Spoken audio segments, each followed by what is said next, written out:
Fala pessoal, tudo bem? Começando aqui mais um Bianchi Podcast e eu estou muito feliz de estar aqui novamente porque eu estou recebendo pela segunda vez André Luiz Ramos.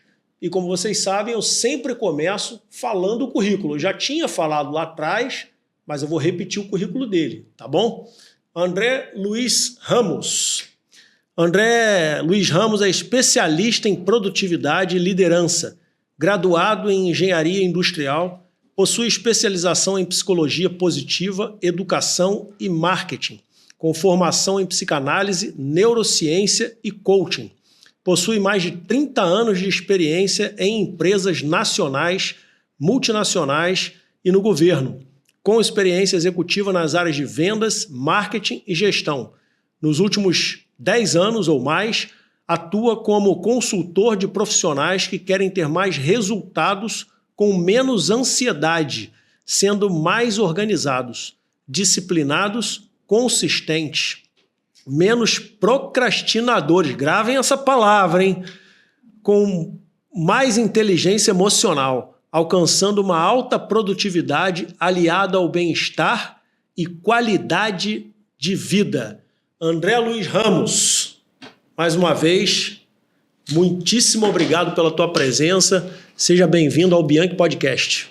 Obrigado pelo convite, porque estar aqui para mim é super importante e bem gostoso também. Bom demais. E é sempre bom a gente trazer uma pessoa pela segunda vez, porque significa que o primeiro foi legal, né? O primeiro papo foi bacana e a tendência é que a coisa vá melhor ainda, né? Como vocês sabem, esse podcast surgiu com a finalidade de trazer conhecimento. E esse podcast trata sobre elegância, comportamento, comunicação, desenvolvimento humano, futebol e relações interpessoais. E eu acho que a gente está aqui fazendo um pouquinho de tudo, porque ele está elegante. E o que a gente vai falar hoje é sobre procrastinação, mas também vai entrar em produtividade, relações interpessoais, que está tudo meio intercambiável. Então vocês vão perceber que tem um pouquinho de tudo aqui. Comunicação que acaba entrando um pouquinho também, não tem jeito. Então, sejam bem-vindos e aproveitem a viagem. André, eu queria começar perguntando para você o seguinte. É o básico do básico, é a pergunta inicial. A gente está aqui hoje para falar sobre procrastinação, medo do fracasso. O que é procrastinação? Cara, de uma maneira assim, bem simples para todo mundo entender, é você adiar de forma voluntária algo que conscientemente você sabe que deveria estar fazendo, mas não está. Não faz. Exatamente. E isso impacta relacionamentos, impacta vida profissional, impacta vida financeira, impacta saúde, porque quando você procrastina, você está deixando de fazer algo que você julgava importante. Olha, que fantástico. Impressionante. Tem alguma coisa a ver... Não sei se eu vou viajar aqui agora, mas eu estou aqui para aprender também. Com preguiça. Procrastinação e preguiça são a mesma coisa? Não. Não são a mesma coisa. Muita gente confunde procrastinação com preguiça. Preguiça mais aquele estado emocional onde você quer ficar naquele conforto, naquela coisa de não fazer nada. E a procrastinação não. A procrastinação, muitas vezes, a pessoa quer fazer, mas por algum motivo emocional ela não consegue. Então, procrastinar e ser preguiçoso são coisas bem diferentes. Até porque a procrastinação é da natureza humana. Todo ser humano procrastina. Olha, em maior ou menor grau? Em maior ou menor grau. 20% é crônico. No mundo inteiro, Brasil e no mundo. Tá? 20% é crônico. Agora, todo mundo procrastina. Seja em todas as áreas da vida, aí você entra com um crônico, ou em algumas áreas específicas. Tem gente que acaba procrastinando mais na parte de atividade física, ou de uma alimentação mais saudável, ou tem uma rotina de sono boa. Tem gente que procrastina na hora de tomar decisões que são difíceis, ter conversas que são difíceis, ou fazer alguma atividade que se acha um pouco mais difícil. Então, procrastinação e preguiça são coisas diferentes. Quais são as causas da procrastinação? O que te vem à mente assim Por que acontece a procrastinação? É físico? É mental? É depressão? É porque a pessoa está deprimida? É burnout? Quais são as causas?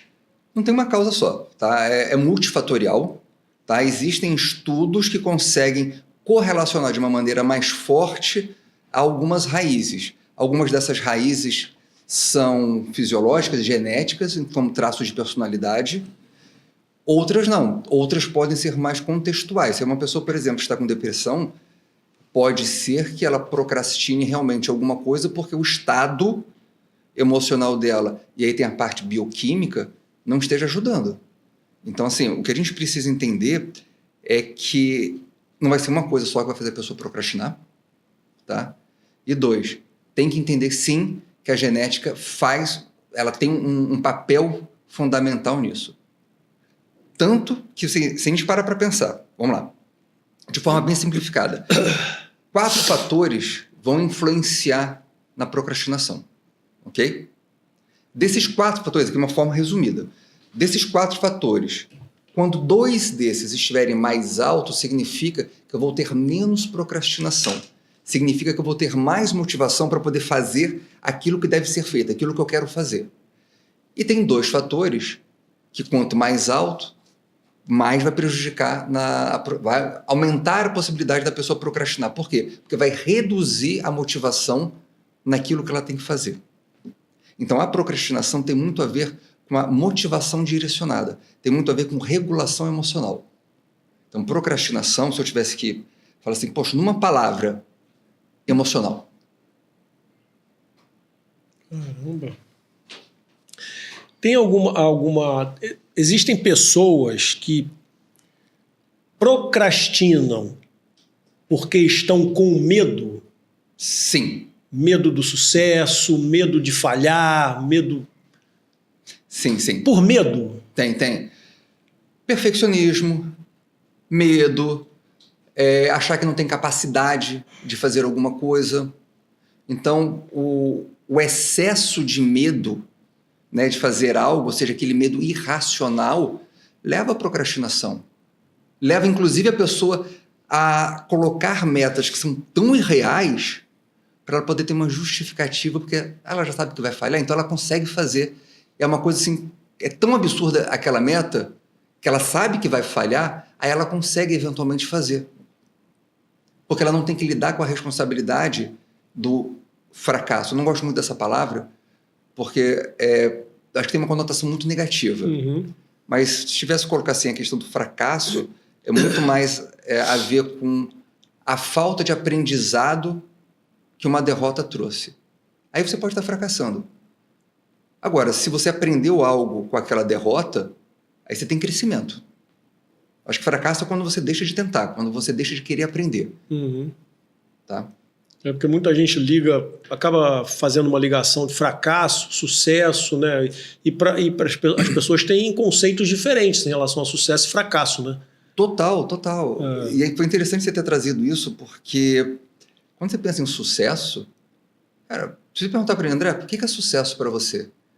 Cara, sucesso para mim, eu tenho uma ótima relação com a minha mulher, com o meu filho, ter uma boa situação financeira, estar equilibrado com a minha saúde. Sucesso não é um fator só, não é só dinheiro, como a maioria das pessoas... fulano tem sucesso, já pensa em dinheiro. É a primeira coisa.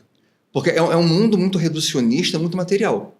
Então, você liga, sucesso é dinheiro. Tem muito sucesso? Porra, fulano deve ter muito dinheiro, ou deve ter um cargo muito bom numa determinada empresa, alguma coisa assim do gênero. Cara, e não é muito mais amplo. Haja visto a quantidade de pessoas que têm muito dinheiro, estão cheias de problema, né? Deprimida, se suicidando. Sim. Infelizmente, as pessoas acreditam que ter dinheiro é a solução de tudo. Cara, e não é. Dinheiro não é problema, dinheiro também não é solução. Quer ver uma coisa? Equilíbrio, né? O famoso equilíbrio. Vamos lá. Uma pessoa que está com dívida, tá? Se ela está com dívida, ela vai tender mais a poder pegar o empréstimo para poder quitar as dívidas. Nesse momento que ela tem essa decisão, ela tem um alívio emocional. Só que ela está contraindo um problema para mais à frente. No futuro. Exatamente. em boa parte das vezes, pegar esse dinheiro do curto prazo, ou quando você pede emprestado para um amigo, para um parente, para poder pagar uma dívida, se você não for na raiz do problema, que pode ter muito a ver com procrastinação, que a pessoa não quer fazer, não consegue fazer aquilo que deve ser feito, o problema vai continuar. Você teve o alívio imediato, né, que você pegou o dinheiro. E adiou também. E você, na verdade, você colocou ali um problema mais à frente. Você empurrou com a barriga o problema mais para frente. Perfeito. Ter dinheiro não foi sucesso. Pela tua experiência, assim, pela tua vivência, esses anos todos de mercado, assim, como é que funciona o cérebro do procrastinador? Acho que tem um pouco a ver do que você falou agora também, né? Como é que funciona o cérebro do procrastinador? Assim? Então, o que acontece? Tem muito a ver, assim, porque a regulação emocional depende muito da tua capacidade de adiar gratificações imediatas. Essa parte do adiamento, ou seja, que é uma parte mais racional do cérebro, tem a ver com o córtex. Tá? Então, por exemplo, eu quero ter uma saúde boa, então preciso fazer atividade física. Aí eu acordo de manhã, porque é o único horário que eu tenho para fazer atividade física. Se eu não tiver o meu córtex pré-frontal funcionando adequadamente para me colocar, lembrar do motivo, do porquê, motivação, do motivo pelo qual eu vou agir, eu vou procrastinar, eu vou tomar outra decisão e vou ficar na cama. Então, ter essa parte do cérebro funcionando bem, do córtex, é fundamental para que você tenha uma boa regulação emocional.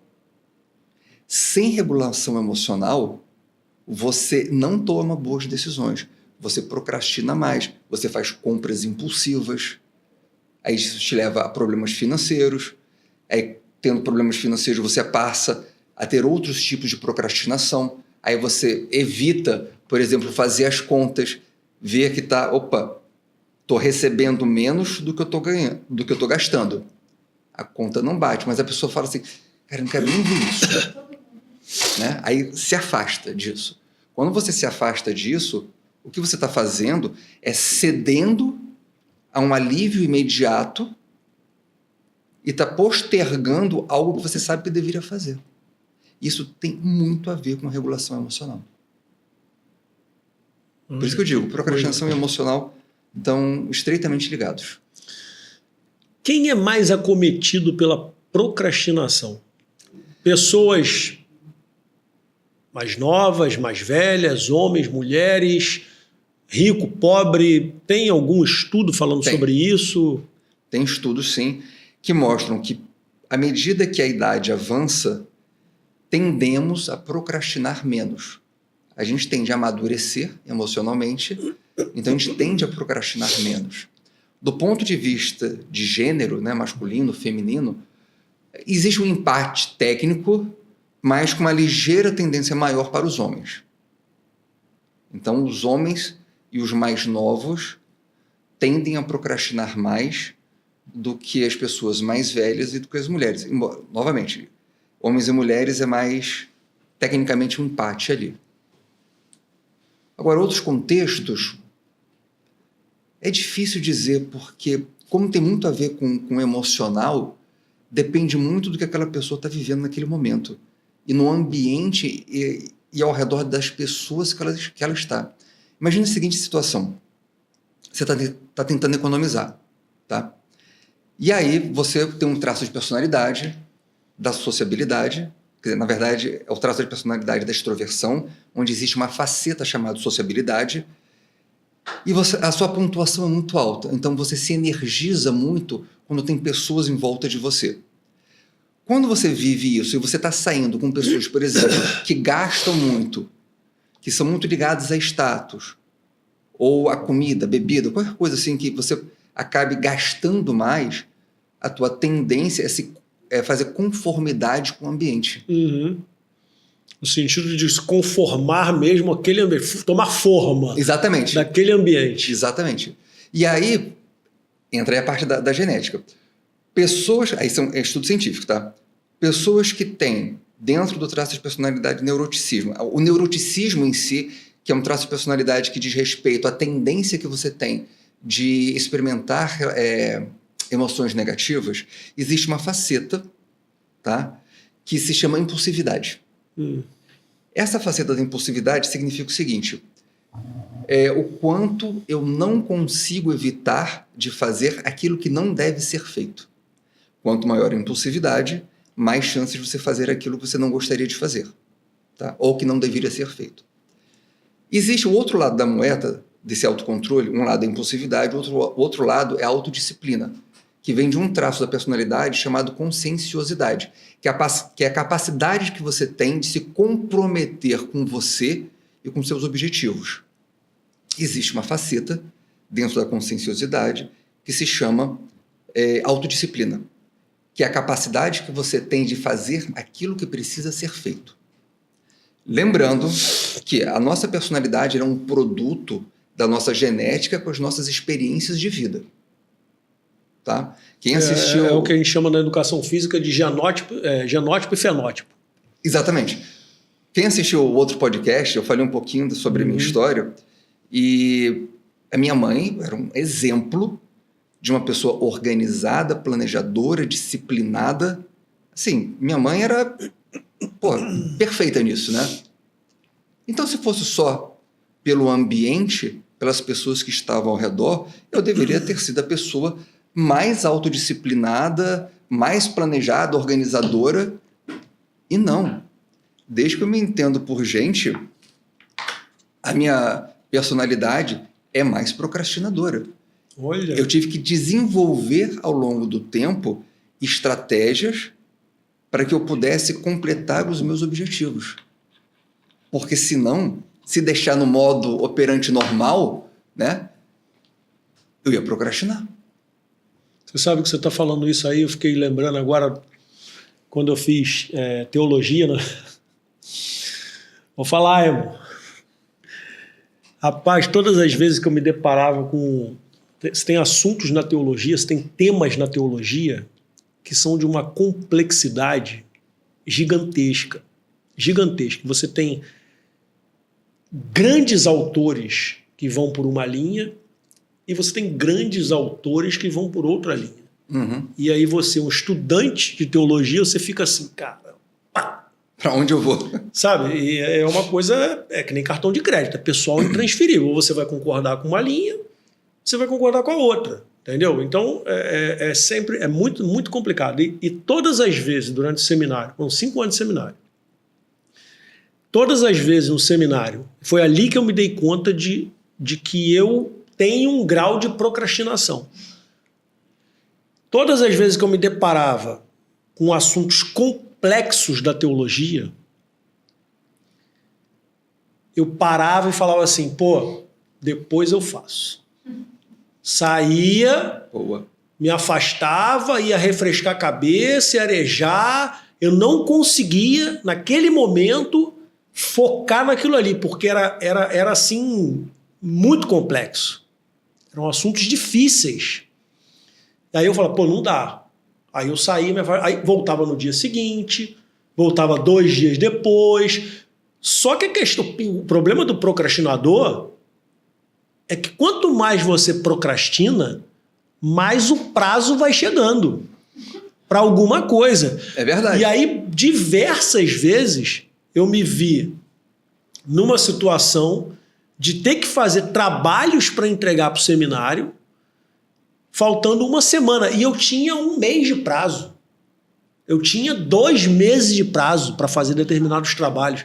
E eu deixar para a última semana, para as 2 últimas semanas, porque eu ficava quebrando a cabeça fora. Como é que eu vou fazer aquilo? Como é que eu vou revisar aquilo? E eu saía, fazia as coisas pensando naquilo, não sei o que. Chegava uma hora, André, que não tinha jeito. Eu tinha que sentar na frente do computador e encarar. Rapaz, eu acho que foi ali que eu falei assim, eu sou procrastinador.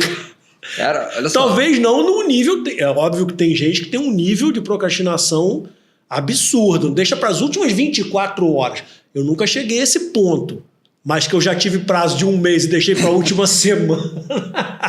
Olha só, deixa eu pegar teu exemplo, que você trouxe coisas muito legais. Vamos lá. Manda bala. Lembra que eu falei sobre 4 fatores? Lembro. 2, quanto mais você tivesse. mais fácil você se tornar motivado para fazer algo. Então, você vai procrastinar menos. E 2, quanto maior fosse, mais chances de você procrastinar. Esses 2, eu estou falando sobre impulsividade e prazo. Quanto maior o prazo para algo ser concluído, ou para que você, por exemplo, fazer uma musculação. Não, você vai começar a ter resultado mesmo do jeito que você quer daqui a 6 meses, 1 ano. Se o prazo é muito grande, a motivação de fazer diminui, as chances de procrastinar aumentam. Tá? Faz todo sentido. O que significa? Quando você virou e falou assim, não, quando estava chegando próximo do prazo, minha motivação aumentou. Então, numa equação, esses 2 fatores, impulsividade e prazo, estão aqui embaixo. Então, quanto menor o prazo, aumenta a tua motivação para fazer algo. Por quê? Aumenta também o teu engajamento emocional. Desses 2 fatores aqui em cima, o que eu estou falando? Engajamento emocional e a tua autoconfiança de que você é capaz de realizar aquilo. Então, quando você olha para uma atividade e você fala assim, cara, isso aqui é muito difícil, eu acho que eu não vou conseguir. Se diminui a tua autoconfiança, diminui a tua motivação para fazer. Se diminui a tua motivação para fazer, significa que você tem mais chance de procrastinar. Então, quanto mais complexo, não necessariamente vai diminuir a tua motivação, mas a tua crença de que você é capaz ou não de conseguir fazer aquilo. Se você acreditar que você não vai conseguir, que é muito difícil, não sei o quê, a tua motivação diminui, a tua procrastinação aumenta. Quando você reduz o prazo, você tem um engajamento emocional. Por quê? Eu tenho que entregar esse trabalho. Se eu não entregar esse trabalho nesta data, vai dar chabu para mim. Então você você começa a torcer para alguém falar assim, o prazo foi adiado. Aí, Aí não, imagina que não teve isso. O teu prazo final está lá. E aí você tem 2 formas de se engajar emocionalmente. Pelo amor ao operador. Nesse caso, se é uma punição, qual que seria a punição? Eu vou ficar mal visto pelo time, pelo professor, minha nota vai ser menor. Então você tem um engajamento de um aspecto, entre aspas, negativo, tá? Mas existe um engajamento emocional. É como você virar para uma pessoa e falar assim, olha só, você não está conseguindo ir treinar, certo? Faz o seguinte, você paga R$1.000 para o personal trainer, paga R$3.000 para ele e diz o seguinte para ele, se eu faltar uma aula, esses R$2.000 aqui pode ficar para você. Você aumentou o engajamento emocional porque você colocou uma punição ali para você, algo que você não quer que aconteça. Poderia ser uma recompensa. Você pode ter o engajamento emocional através de uma recompensa, ou simplesmente pelo valor da atividade. Isso é importante para mim, isso é importante para a minha vida. Se eu vou para a igreja e eu preciso saber esse conteúdo, então você se engaja porque você sabe que existe um valor ali na frente. Aí você aumenta a tua motivação, reduz a tua possibilidade de procrastinar. Muito legal, cara, muito legal. Eu vou te fazer uma pergunta aqui agora, que eu preparando aqui essas perguntas e tal, eu vi uma relação assim, eu vi fui buscar no Google e uma pessoa colocou lá uma relação que eu não sei se tem a ver, eu quero ouvir de você. Existe alguma relação entre procrastinação, TDAH e transtornos como ansiedade? Essa é boa pergunta. Vamos lá. Não existe nenhum estudo que mostre que, por exemplo, pessoas mais ansiosas são mais procrastinadoras. Mas, por outro lado, pessoas que são procrastinadoras são mais ansiosas. Olha, interessante, hein? Tá? Então, ter ansiedade, por exemplo, não significa que a pessoa vá procrastinar mais ou menos.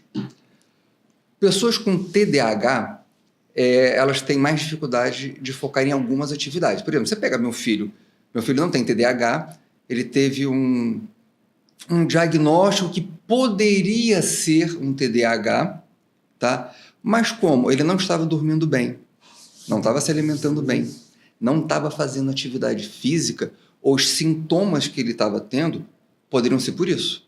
Então, inconclusivo. Entendi. Tá? Mas uma pessoa com TDAH pode ter mais dificuldade de se concentrar, por exemplo, numa aula.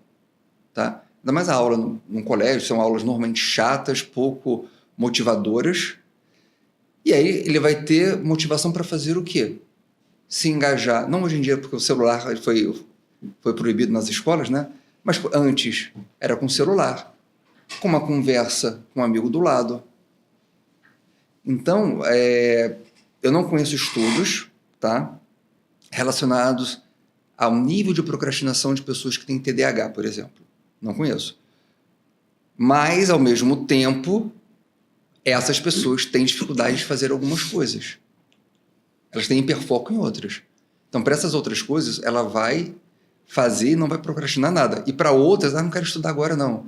Isso é chato, não quero assistir a aula. Então, ela está procrastinando a atenção na aula, ela está procrastinando fazer um dever de casa. Está procrastinando algo que ela acha que é chato. Algo que ela não vê valor. Que interessante. Muito, muito bacana. Emocional, de novo, emocional. Impressionante, né? Deixa eu dar um recado aqui bacana pra caramba, André, que, poxa, eu tenho o maior carinho, o maior prazer de falar, que é do Clube de Negociadores, que é um parceiro que eu tenho aqui no podcast. Eu acho que você já conhece. Sim. Então, se você que está assistindo esse podcast quiser aprender um pouquinho mais sobre comunicação assertiva, inteligência emocional, resolução de problemas, negociação prática, negociação de alta performance, negociação estratégica, táticas de negociação, persuasão e argumentação, o caminho é um só. clubedenegociadores.com. E eles agora fizeram uma parceria com a faculdade Sirius, onde você pode fazer um MBA lá em tática de negociação e desenvolvimento humano. Sensacional, muito legal. E usando o cupom Bianchi20 você tem 20% de desconto, inclusive no MBA. Ok, gente? clubedenegociadores.com. Pessoal do Clube de Negociadores, obrigado demais pela parceria aqui com o Bianchi Podcast. Tamo junto. Terça-feira eu tive o privilégio de aqui mesmo, nesse estúdio, vir dar uma entrevista para o Edilson Farias, lá do Clube de Negociadores, falando sobre a importância da imagem no comportamento da comunicação. Foi muito legal. Logo, logo vai estar disponível lá na plataforma deles. Eu trouxe aqui uns dados que eu não sei se... que eu busquei no Google também. Eu não sei... mas acho que vai mais ou menos do que a gente falou aqui. E se tiver errado, você pode falar, não tem problema nenhum. Diz o seguinte, cerca de 20% dos adultos são procrastinadores. Você falou. Certo. Crônicos. Procrastinadores crônicos. Entre 80% e 90% dos universitários procrastinam regularmente. Eu acho que eu me enquadrei aqui quando eu falei alguma coisa atrás aqui, então eu acho que também bate. E 50% das pessoas adiam tarefas importantes.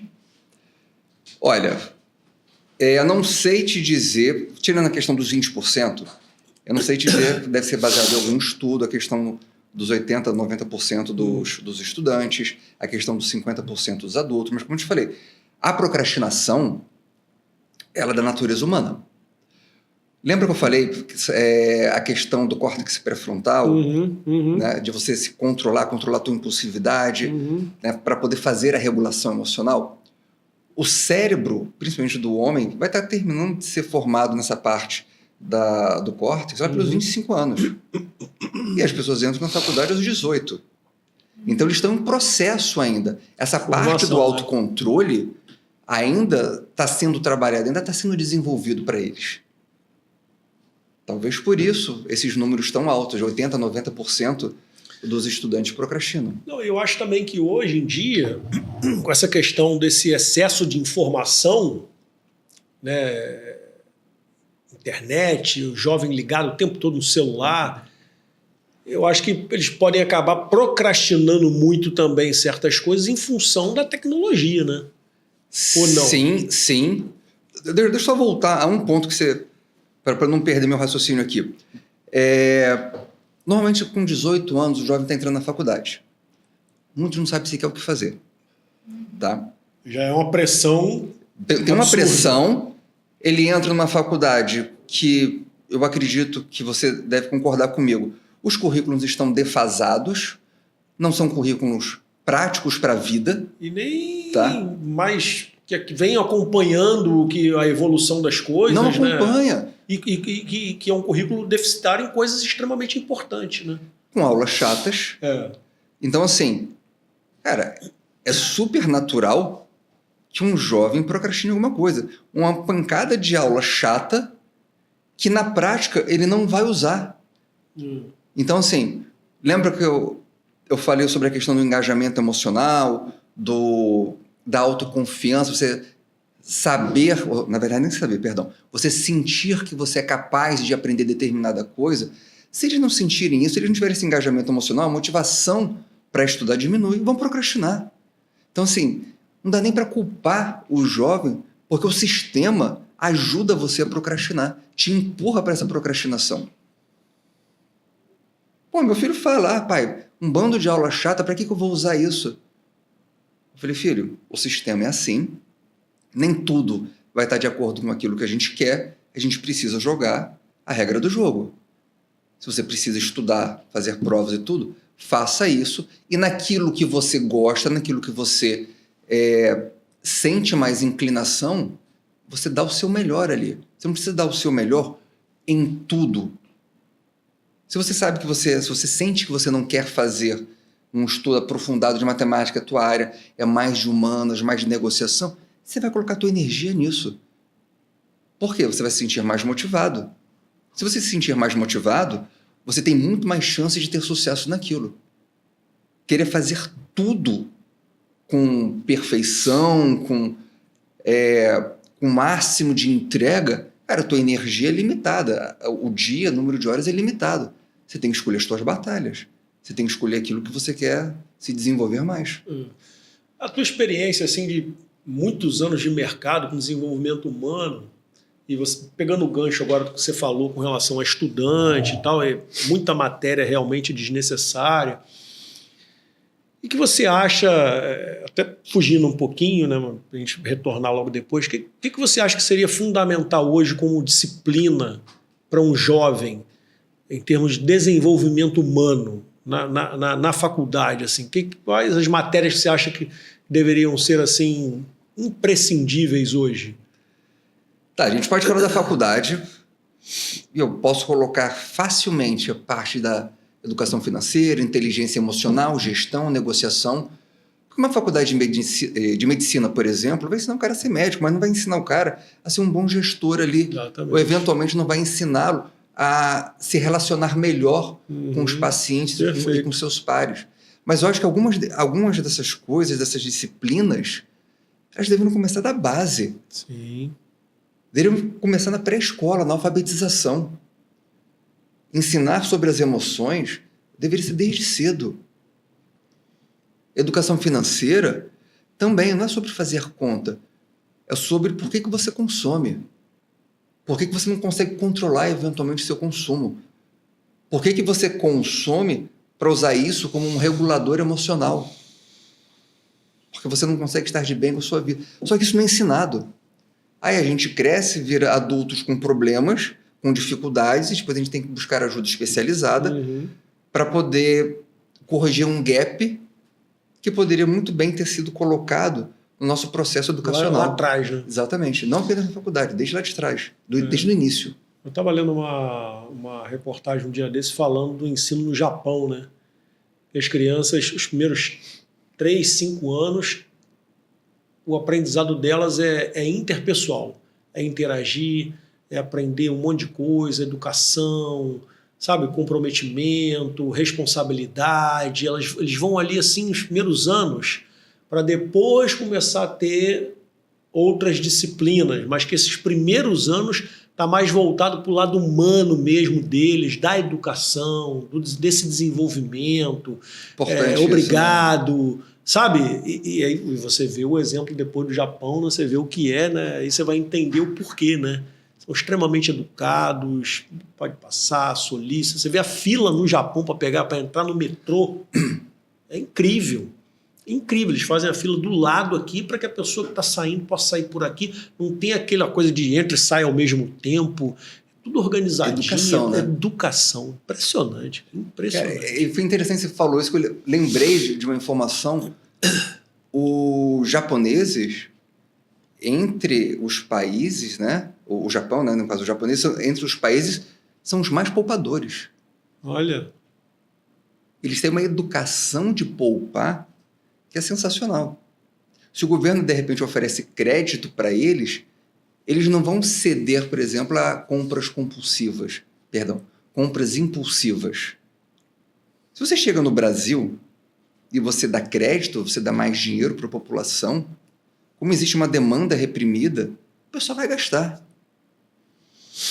E aí, até que quando a gente estava batendo um papo, né, antes de começar o podcast, essa questão de jogadores de futebol americano, basquete, que ganharam muito dinheiro, não souberam gerenciar, porque não tinham educação financeira, não tiveram autocontrole, então eles procrastinaram ter decisões importantes para a vida deles. Tipo, não vou gastar aqui. Eu vou fazer o quê? Vou gastar antes nesse prazer imediato. Eles regularam as emoções deles através do consumo imediato. Então, assim, a procrastinação, ela está permeando todas as áreas da nossa vida. Relacionamentos, por exemplo. Uma conversa difícil que você precisa ter com o teu par, teu chefe, teu marido, tua esposa. Aí você procrastina.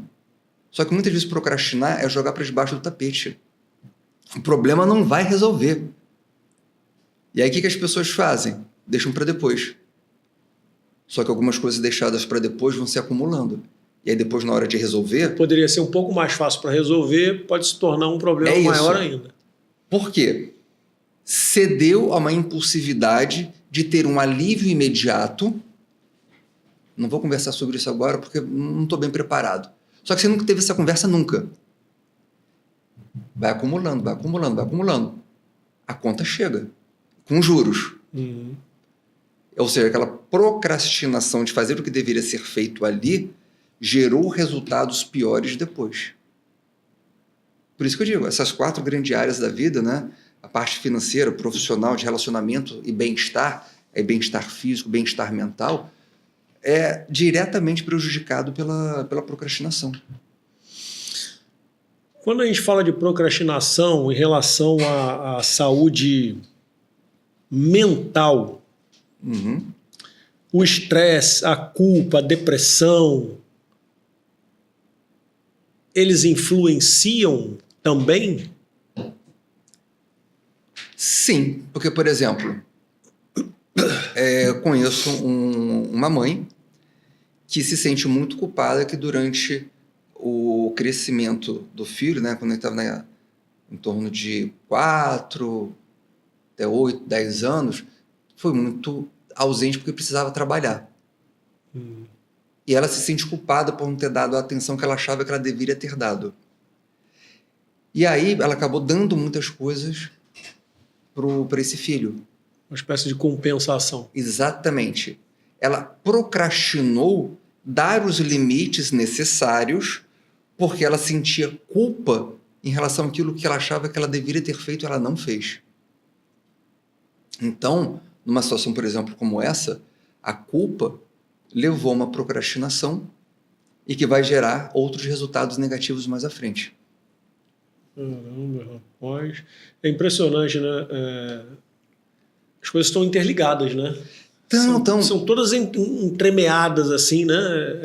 Mas eu até esqueci de falar uma coisa. É porque a gente vê muita procrastinação como uma causa, né?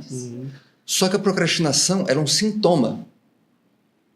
A coriza, a febre, a tosse são sintomas. A procrastinação é um sintoma. Ela causa algumas outras coisas, mas ela é sintoma de alguma coisa que veio antes. Uma dificuldade de se expor, uma dificuldade de falar, uma tendência maior à impulsividade, a falta de valores em relação a alguma atividade, gerou a procrastinação. O problema veio antes. A causa, a raiz, está aqui antes. A procrastinação foi um sintoma. Esse sintoma vai gerar alguns outros problemas depois. Então, quando às vezes as pessoas ficam muito preocupadas, não, eu estou procrastinando isso, eu tenho que fazer isso. Peraí, calma. Vamos entender o porquê de você estar procrastinando isso? Porque se a gente não for na raiz, você vai mudar o comportamento no curto prazo, mas não vai conseguir sustentar essa mudança. E aí você volta para o mesmo comportamento de antes. Isso acontece em dietas, isso acontece com atividades físicas, isso acontece em mudanças que você tenta fazer baseado numa mudança só comportamental. Porque eu estou procrastinando isso, então eu tenho que fazer isso. Aí você se esforça a fazer, mas você não consegue sustentar a mudança porque você não trabalhou na raiz, na fonte.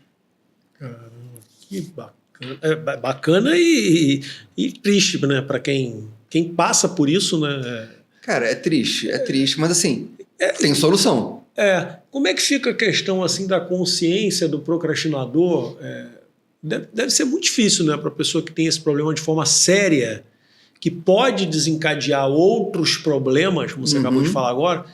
Eu fico imaginando como deve ser a cabeça dessa pessoa, né? Porque quando eu falei do meu nível de procrastinação, não era uma coisa que... não, eu lidava e tal, e aquilo depois passava, acabou, entendeu? Não era uma coisa assim que... Eu não me acho procrastinador. Em algumas coisas que a gente tem tendência a não gostar tanto, você às vezes enrola um pouquinho mais e tal, mas eu fico imaginando aquelas pessoas que, por exemplo, uma pessoa perfeccionista.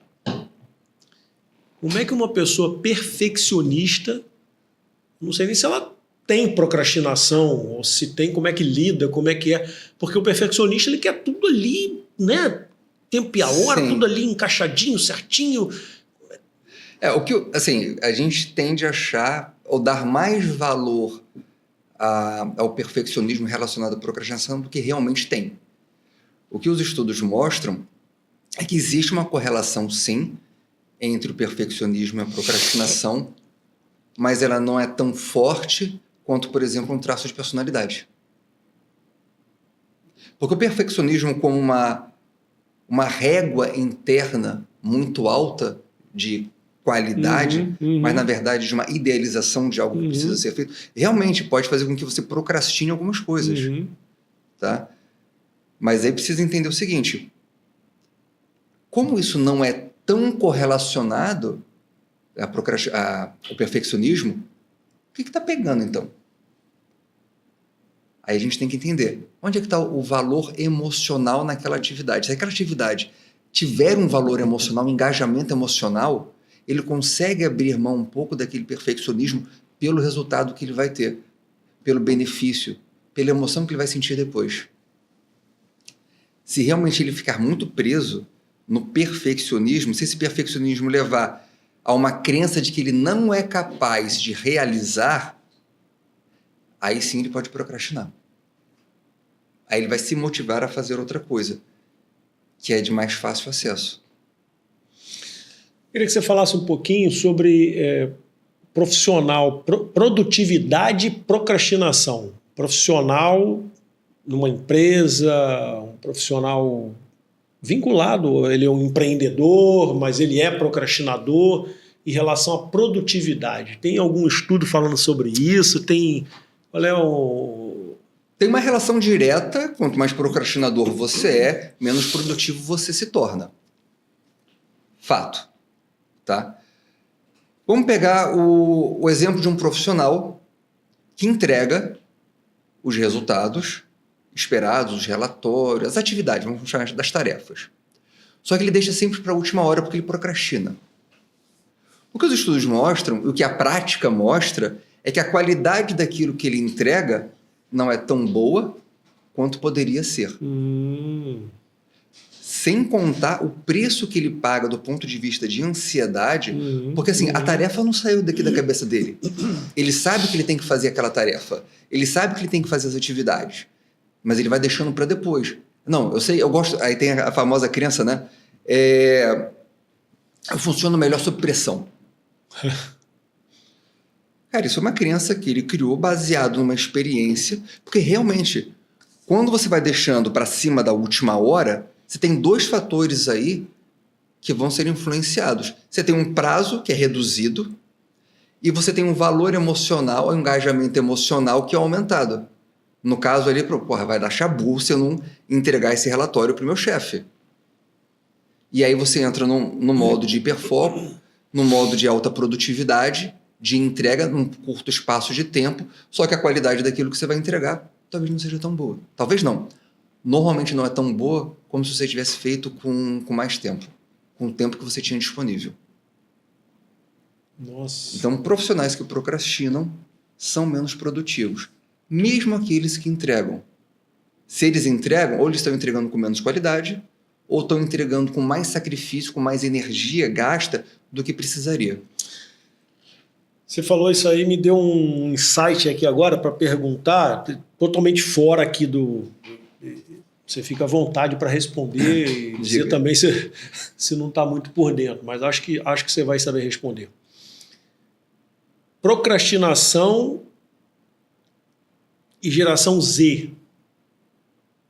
Tem alguma relação, Porque eu vejo hoje em dia até na internet, muita gente reclamando da geração Z em termos profissionais. Sim. Tem um estudo que saiu há um tempo atrás, que eu até utilizei numa palestra minha, o Santiago estava presente, do site Glassdoor, que é um site americano de funcionários e ex-funcionários que avaliam recrutamento, seleção e tal, e falando que a geração Z ela não estava comprometida, ela não estava correspondendo à altura, e aí em vários quesitos.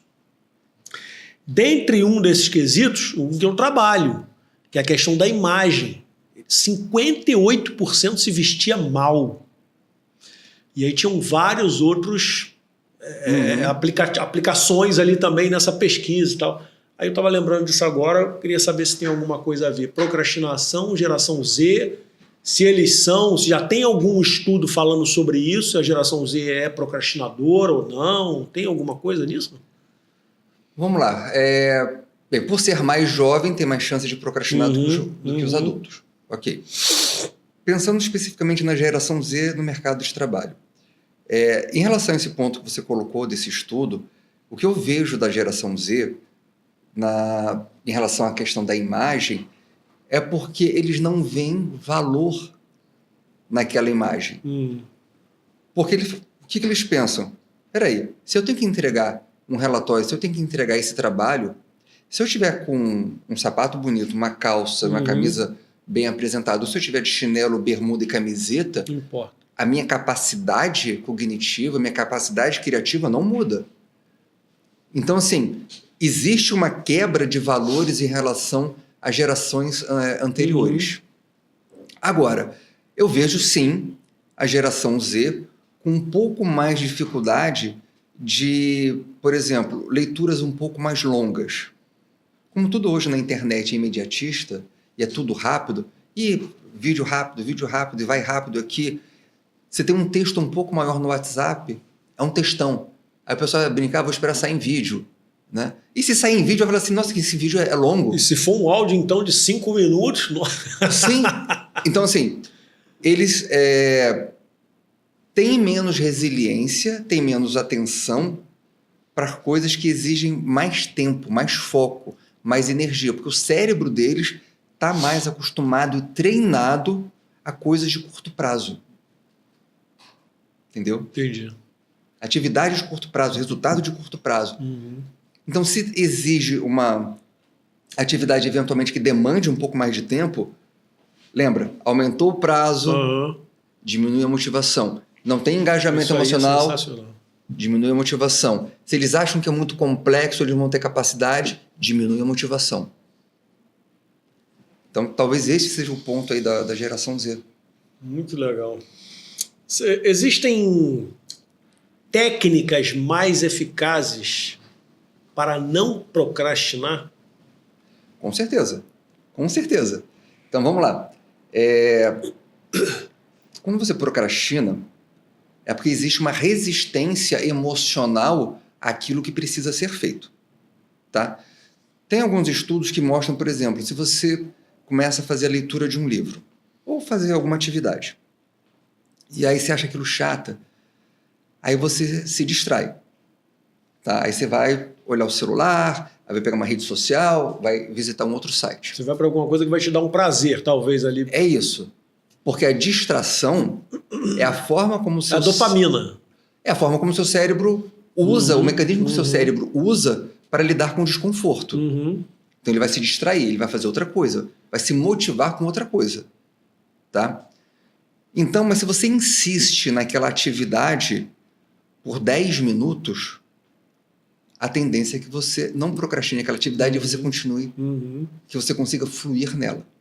Tá? Então, uma dica, insista um pouco mais na atividade. Persevere, né? Outra coisa, a gente já viu, pelaquela formulazinha, que quanto maior o prazo, maiores as chances de você não ter motivação para poder concluir, significa que você vai ter mais chances de procrastinar. Então, o que você faz? Você quebra a atividade em etapas menores, onde possam ser cumpridas em etapas menores. Então, se você tem, por exemplo, que fazer uma atividade que vai durar um mês, coloca metas e etapas para cada semana. Por quê? Quando você vai completando, sabe, dando check nas atividades curtas, isso aumenta a tua motivação e a tua confiança de chegar no final. Se você fica olhando só para o alto da montanha, você vai olhar, caraca, está muito longe. Está muito longe, prazo longo, não tem engajamento emocional, você acha que vai ser muito difícil, não vai conseguir, tua motivação vai lá para baixo. Então, o que você faz? Olha lá, hoje a gente tem que chegar até essa parte aqui da montanha. Amanhã a gente vai chegar até essa parte. Então, você tem metas. Ali você quebra uma meta maior em metas menores. Então, essa é uma outra técnica que a gente utiliza para aumentar a produtividade e para reduzir a possibilidade de você procrastinar. Muito legal. Então, duas técnicas... E essa fórmula que você deu é muito legal. Depois eu vou rever o vídeo para gravar essa técnica aí. Deixa eu dar um recadinho aqui enquanto você bebe uma água. Vamos lá.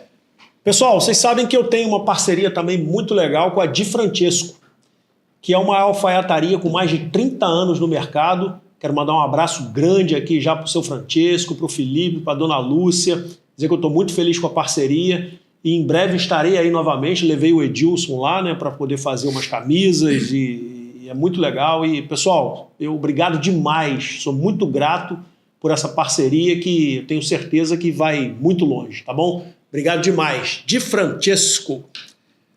Vamos lá. Antes de você continuar aí... Diga. Lembra da questão do valor emocional, do engajamento emocional? Lembro. Então, você tem que saber o porquê de você estar fazendo as coisas. Se você sabe o porquê de você fazer algo, o porquê daquela tarefa, aumenta o teu envolvimento emocional, diminui as chances de você procrastinar. Então, quando você vai fazer algumas atividades, falando, cara, estou preguiça de fazer isso. Peraí, mas por que eu tenho que fazer isso? Por que eu tenho que acordar cedo para ir malhar, para ir correr, para ir treinar? Porque eu quero envelhecer de uma forma saudável, eu quero que o meu cérebro esteja bom para as minhas atividades do dia. Então, esse é o meu porquê. Isso me dá valor. Se me dá valor, me dá motivação. E aí eu vou e faço. Ou, simplesmente, de manhã, existe uma técnica que a gente faz, que é o se então. Ou quando então. Ou seja, quando acontecer algo, então você vai fazer outra coisa. O que acontece? Se você acordar de manhã e ficar debatendo com a cama, será que eu fico mais um pouco? Aí vira para o lado, provavelmente você vai perder. E você vai ficar. Você começar a discutir ali com a tua emoção, o teu cérebro vai encontrar uma forma de te convencer que vale a pena você ficar naquele gostosinho ali da cama. Vai dar um jeito nisso. Então, o que você faz? Você cria o quando, então. Quando eu acordar, então o que eu vou fazer? Só que você faz isso não é na hora que você está acordando. Você define essas regras no momento que você está bem, no momento que está planejando. Ou seja, você vê quais são as cascas de banana que você pode escorregar, são os quandos, e você diz para você mesmo, tá, então quando essa situação acontecer, é isso aqui que eu vou fazer. Então, quando eu chegar de manhã, o que eu vou fazer? Acordou, tocou o despertador, eu vou levantar. Se não pensa, você age. Porque você já pensou antes, você já deu valor à atividade antes, você já deu o comando antes. Na hora, você só precisa executar. Porque se você for discutir com o teu cérebro, você vai perder. Pô, isso aí eu faço, né, amor? Na hora despertou, eu já dou logo uma quicada logo, senão... Aquele famoso, só mais 2 minutinhos, isso aí... Não vai. Então, assim, essa técnica do quando, então, super funciona. Eu tive uma cliente, isso foi bem legal, ela tinha muita dificuldade de dizer não. Então, o chefe dela já sabia e já pedia coisas ali para ela que sabia que ela ia ter dificuldade de dizer não. Então, qual foi a técnica que a gente utilizou? Quando o seu chefe vier te propor um novo projeto, o que você vai fazer? Eu vou dizer para ele que eu vou pensar. Agradece e vou pensar. Então, quando ele ia pedir, ela já tinha uma saída. Eu falei, você não precisa dar resposta na hora. Agradece e diz, não, deixa eu pensar nisso. E aí depois você responde com calma. Então ela encontrou uma forma de não ter que dizer sim na hora, porque na hora ela não conseguia dizer não na hora, ela não conseguia não dizer sim. E aí ficava difícil, então ela criou essa técnica. Olha. Quando então? Tem uma dificuldade? Já vi quando ela pode acontecer e o que você vai fazer. E na hora você só age. Você trabalha antes na técnica e na hora você apenas age. É uma outra forma de você conseguir não procrastinar coisas que você não quer procrastinar. Que interessante. Né? Você sabe que... eu sei, óbvio que você sabe, né? Eu sei também que a depressão é uma doença, né? Sim. Infelizmente, acomete milhões de pessoas. Qual a relação entre depressão e procrastinação? Existe alguma coisa ali? A pessoa deprimida, com depressão, ela é procrastinadora? Ou a pessoa que é procrastinadora, ela tem uma tendência maior à depressão? Deu para entender? Deu. Vamos lá. Então vamos quebrar. Vamos à primeira parte. Se a pessoa está deprimida, é natural que ela tenha menos energia, menos motivação para fazer realizar algumas coisas. coisa. Tá? Então ela vai, por exemplo, ela está deprimida, ela de repente queria ficar na cama, mas ela tem que pagar as contas da casa, então ela tem um motivo para agir, ela tem um valor ali, ela tem um porquê, e ela vai. Mas para outras coisas, eventualmente, eu não vou comer. Tô a fim de descansar, tô ficando aqui de boa na minha cama, eu quero ficar aqui. Talvez ela vá fazer o que é de fundamental importância e o que ela puder procrastinar, ela vai procrastinar. Sim, porque a energia dela está limitada, ela está comprometida, o racional dela está comprometido. Então ela vai provavelmente procrastinar em algumas atividades e outras não, porque outras são fundamentais. Tá? Agora, uma pessoa que é procrastinadora, ela vai ter depressão? Não. O que pode acontecer é o seguinte, se ela procrastina consistentemente em situações que vão acarretar problemas que depois ela não vai conseguir lidar, isso pode levá-la à depressão. Se você procrastina, por exemplo, fazer as suas contas mensais, ver quanto entra, quanto sai, continua fazendo compra, isso vai gerando uma bola de neve, porque no Brasil os juros dos empréstimos são absurdos. Astronômico. São criminosos. Né? Pode chegar num ponto que a pessoa se veja incapaz de lidar com aquela situação, ela se sinta tão envolvida negativamente com um problema que aí ela tem uma depressão, que pode ter sido gerada por uma série de procrastinações diárias que ela foi realizando e que culminou numa situação que ela não soube lidar, e isso eventualmente pode gerar uma depressão. Agora, ser procrastinador não significa que você vai ter depressão. Com relação a estresse, ansiedade, culpa, tem alguma relação também com procrastinação? Primeiro vem a procrastinação, depois o resto, ou primeiro vem a ansiedade, estresse, culpa, para também vir uma procrastinação? Você pode procrastinar pela ansiedade. Então você está se sentindo muito ansioso porque você acha que eventualmente vai dar muito ruim se você for dar aquela palestra. Você não está confiante, lembra? Autoconfiança. E aí você procrastina. E quando você procrastina algo, normalmente você vai sentir ansiedade. Seja porque você acha que não deveria ter feito isso, aí vem aquele chicote, né? Vem a culpa. Não vem o aprendizado, veio a culpa. Porque o aprendizado assim, não deveria ter feito isso, vou me policiar, orar e vigiar, né? Vou me vigiar para não fazer mais isso. E ela aprendeu com o erro, e aí vai ter um comportamento diferente depois. Agora, se você procrastinar, provavelmente você vai se tornar uma pessoa mais ansiosa. Olha, que interessante. Impressionante, né? Como é que... Existe algum... Não sei se a pergunta é pertinente, mas veio aqui agora na minha cabeça. Existe algum estudo, ou você conhece alguma pesquisa que fale sobre se existe algum país que é mais procrastinador que o outro, como é que está o Brasil, se existe um ranking disso?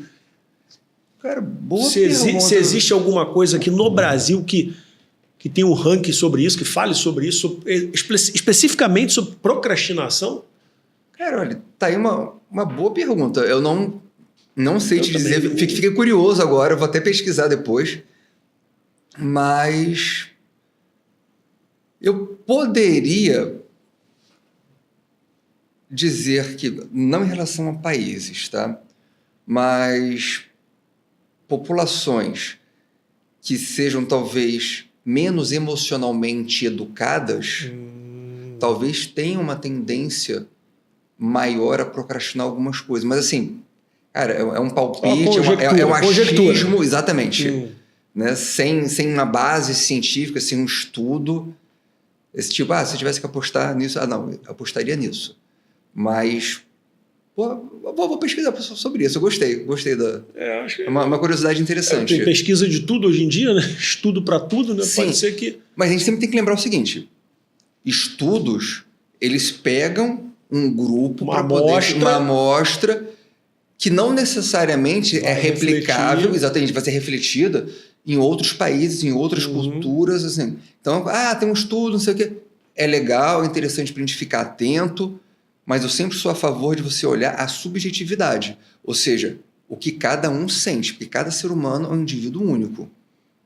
Então a gente tem que olhar o ser humano de uma forma individual. Óbvio. Tem estudos que mostram que você normalmente tem maior dificuldade de fazer uma determinada atividade, você tem uma maior dificuldade de procrastinar. Legal, isso é um estudo. Não quer dizer que aquela pessoa seja assim. Pode dizer que ela seja um ponto fora da curva, ou ela não responda da mesma forma àquela pesquisa. Então, assim, pesquisa é legal? Nos dá direcionamentos? Sim. Por exemplo, quando eu trabalho com meus clientes, eu me baseio em estudos, me baseio em dados científicos para trazer caminhos. Só que não necessariamente o caminho que eu trouxer para você vai funcionar da mesma forma que o caminho que eu trouxer para tua esposa. Exatamente. Porque cada um tem a tua forma de agir, cada um tem uma forma de pensar. Cada um tem um software aqui instalado e com anos de experiências e valores que a gente tem que levar isso em consideração, além do contexto que cada um está vivendo. Perfeito. Bom demais.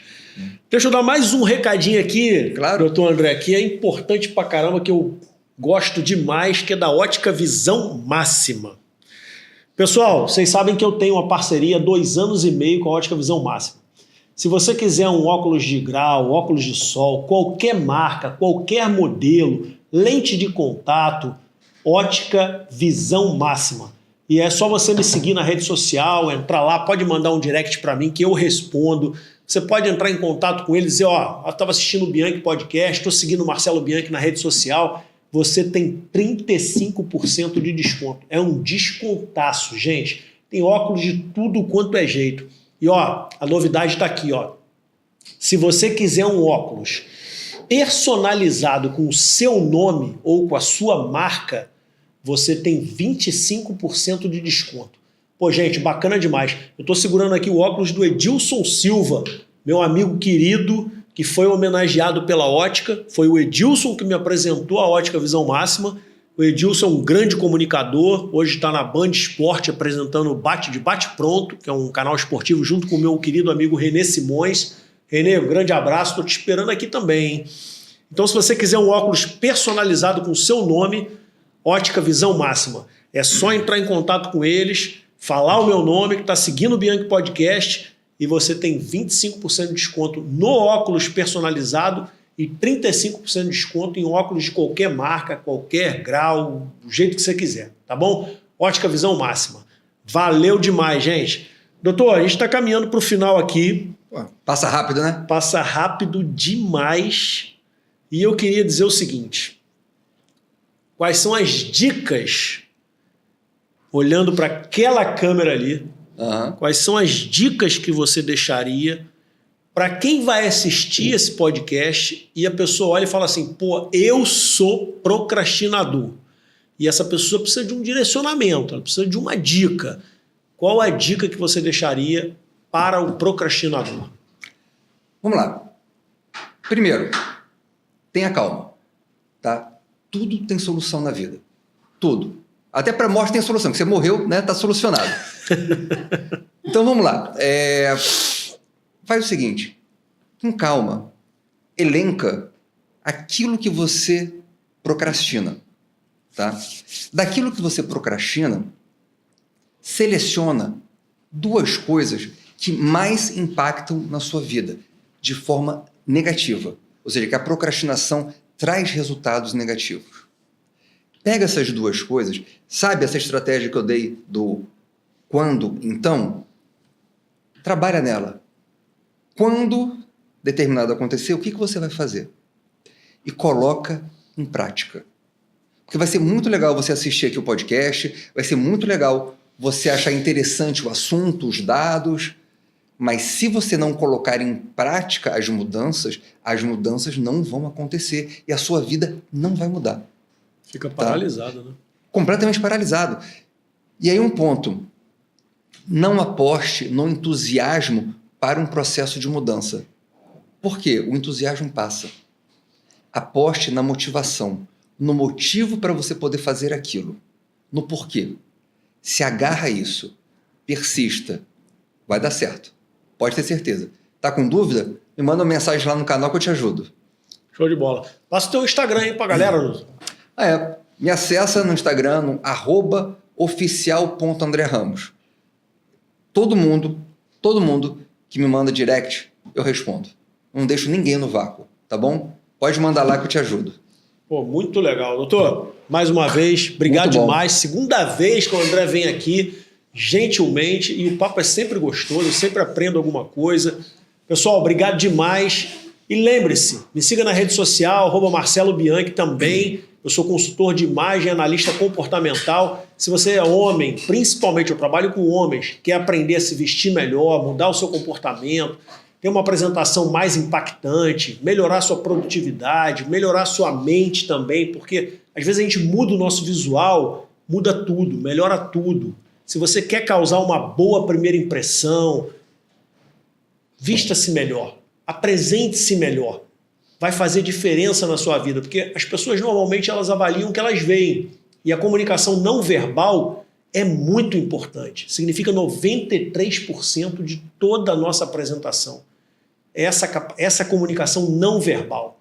Então, vista-se bem, comunique-se bem, tenha um comportamento assertivo. Me siga na rede social. Se tiver alguma dúvida também, eu também respondo. @Marcelo Bianchi, tá bom? Semana que vem, aqui no Bianchi Podcast, eu vou ter a presença aqui do Eduardo Araújo. Depois eu vou dar mais detalhes. O papo vai ser bacana demais, porque ele criou uma empresa voltada para futebol que está arrebentando, está fazendo o maior sucesso e ele está dando palestra no Brasil inteiro, divulgando, com projeto social. Então, vai ser bacana demais, tá bom? Semana que vem aqui no Bianchi Podcast. Um grande abraço, se inscreva no canal, deixa lá o seu like, ativa o sininho e semana que vem a gente se vê aqui. Grande abraço e lembre-se sempre, nada é mais inteligente do que vestir-se com intenção. Um grande abraço. Valeu, gente!